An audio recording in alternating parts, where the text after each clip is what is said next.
आप नोट करो, बीजेपी के एक नेता ने आमतौर से हर चीज पे टिप्पणी करते हैं। मेरे प्रेस कॉन्फ्रेंस पे बीजेपी के एक नेता ने बयान नहीं दिया, मोदी जी ने एक शब्द नहीं बोला, अमित शाह ने एक शब्द नहीं बोला।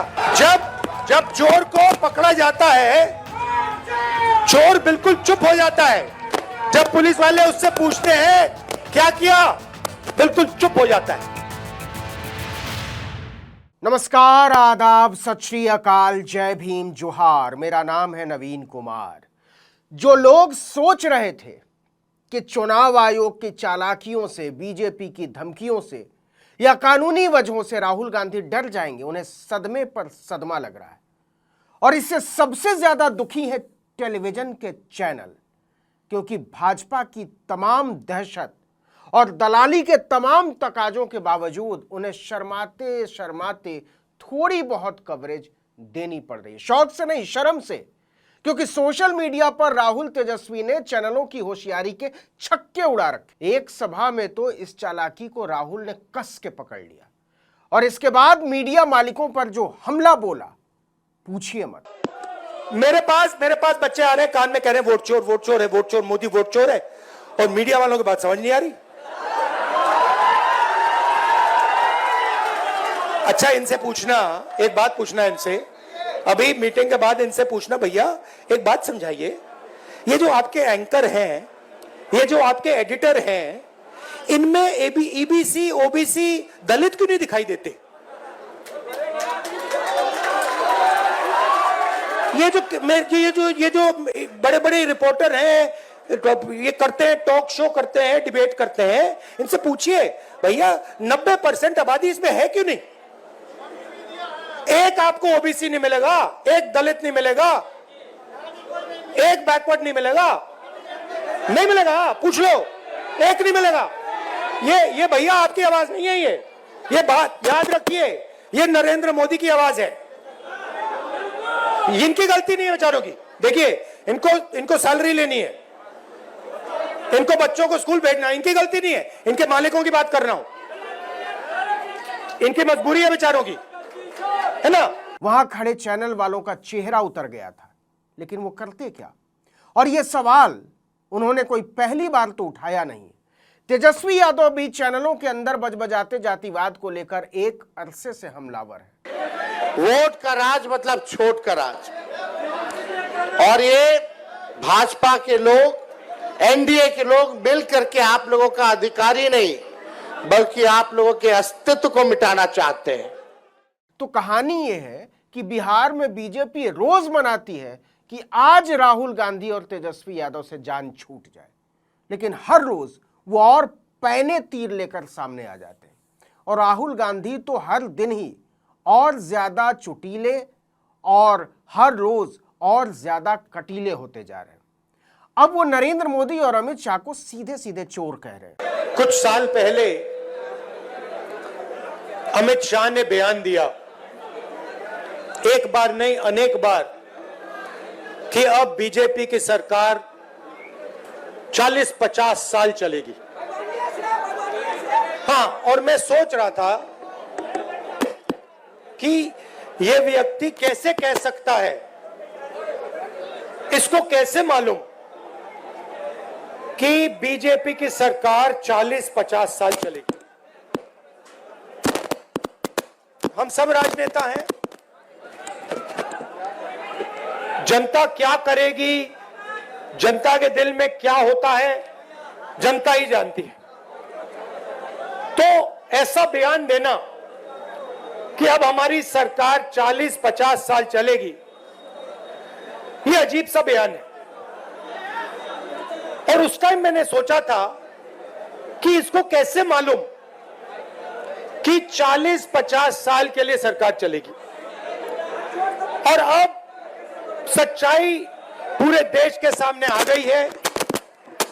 वो ये बात इसलिए कह सकते हैं कि वो वोट चोरी करते हैं। राहुल ने कहा कि पहले मैं वोट चोरी वाली बात खुलकर नहीं कह पा रहा था क्योंकि मेरे पास सबूत नहीं थे, लेकिन अब सबूत सामने हैं और मैंने उन्हें पूरे देश के सामने रख दिया है। 8वें दिन राहुल गांधी का काफिला लगभग 2 घंटे की देरी से मधुबनी पहुंचा। इस दौरान महागठबंधन के हजारों कार्यकर्ता अपने अपने दलों के झंडे लेकर लगातार डटे हुए थे। मिथिला का इलाका है, सबको इंतजार था कि राहुल गांधी और तेजस्वी यादव क्या बोलते हैं, लेकिन इस बार प्रियंका गांधी भी जुड़ी। याद है मोदी जी ने लोकसभा के चुनाव में क्या कहा था? याद है मोदी जी ने लोकसभा के चुनाव में कहा था कि देशवासियों सावधान हो जाओ, ये कांग्रेस वाले तुम्हारी भैंस चुरा देंगे। कहा था कि नहीं? अरे हमें क्या पता था, ये तो वोट चुरा रहे थे। भैंस छोड़ो, ये तो आपकी वोट चुरा ली। वोट का राज मतलब छोट का राज। और ये भाजपा के लोग, एनडीए के लोग मिल करके आप लोगों का अधिकार ही नहीं बल्कि आप लोगों के अस्तित्व को मिटाना चाहते हैं। और हम सब लोगों को इस लड़ाई में एकजुट होकर के अपने अपने मत का, अपने अपने वोट का रक्षा ही नहीं करना बल्कि ये बेईमान जो लोग सरकार में बैठे हैं इनको उठा के हम लोगों को फेंकने का काम करना है। सत्ता पलट करना है कि नहीं करना है? जो भी कहिए, लेकिन इस जोड़ी ने वोटर अधिकार यात्रा के जरिए बिहार चुनाव को ऊर्जा से भर दिया है। अब भाजपा और जेडीयू के सामने इसके अलावा कोई चारा नहीं बचा है कि वो इसी तरह सड़कों पर बाहर निकले और सीधे जनता के बीच जाए। जीत हार को किनारे रख दीजिए, मोदी के हवाई दौरों से इस जमीनी यात्रा का मुकाबला या इस तरह की सभाओं, मेल जोल का मुकाबला शायद ही किया जा सकता है। पहली बार है जब लोग राहुल को देखने के लिए नहीं, उन्हें सुनने के लिए आ रहे हैं। उनकी बातों का एक ऐसा आकर्षण तैयार हुआ है जिसने हर वर्ग को अपनी तरफ खींचा है और कहीं भी वो लीक छोड़ते नजर नहीं आते। वोट चोरी, बेरोजगारी, संविधान पर हमला और दलितों, पिछड़ों, आदिवासियों की वाजिब हिस्सेदारी, बस उनके हर भाषण का केंद्रीय तत्व यही होता है। और इसे लेकर इन वर्गों की राजनीति करने वालों में भारी बेचैनी है। ये आपकी पहचान है, आपकी नागरिकता का आधार है। अगर ये चोरी करने देंगे तो आपकी पहचान ही नहीं रहेगी। जितनी स्कीमें हैं, अगर कल को आपदा आ गई, बाढ़ आ गई, आपको बीमा नहीं मिल पाएगा। जितनी स्कीमें हैं आपको मिल नहीं पाएंगी, रोजगार आपको मिल नहीं पाएंगे क्योंकि आपकी पहचान ही नहीं होगी, आपकी नागरिकता ही नहीं होगी। तो आप सावधान हो जाइए। आज मैं ये कह रही हूं आपसे, आप सावधान हो जाइए।